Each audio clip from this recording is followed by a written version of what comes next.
So now it's time to learn about modeling and sculpting to finish the tree. So if you first let's fix the tree a bit and select this one and shrink it a little. Maybe bring it to the left, so it looks more like a real tree. And then you can add mesh and select the cube mesh. So this will be kind of a base of the tree, like a pot or something that it's in. So there's the cube. I've moved it down a bit, and then I'll select scale and scale it up. But then what you could do is add it so that it's more beveled, which would be in the modifiers section. The modifier can change the shape, so it will be able to add things like bevel. So if you click add modifier bevel, then that'll make it more interesting. And then when you click apply, then it confirms that. So now it has the bevel shape, but then there's still more you can do. If you click modeling, then you can go into this mode, and it has a whole bunch of different features of this specific mesh. If you select the bottom, if you choose the face select tool at the top, these are for different selections. Face select and click on this, you'll see it selects just the bottom face of the cube.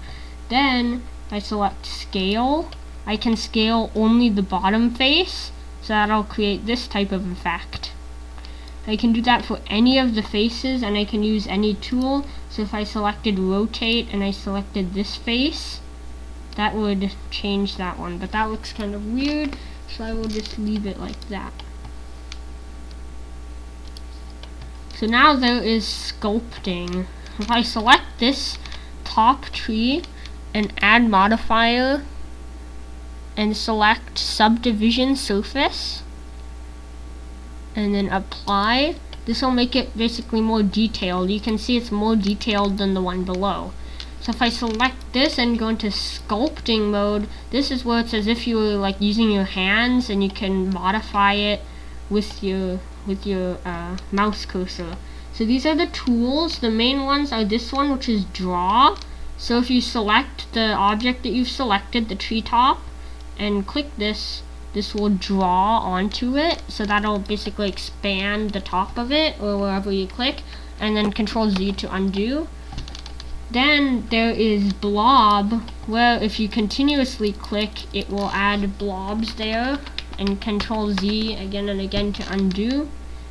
Then there is snake hook, which is very fun. If you select any of these polygons and draw them out, you can actually get weird effects because it's a snake hook, and it automatically mirrors it to the other side. So this can make the tree look a lot more interesting if you use the snake hook and just look around the object and click and drag outwards.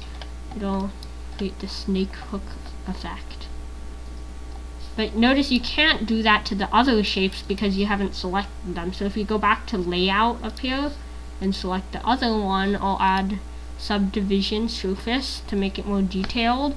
Notice when I click it, notice what that looks like. It turns more detailed, and apply. Then I can sculpt this one also.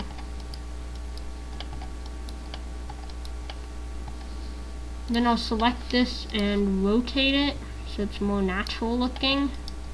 And there's the tree.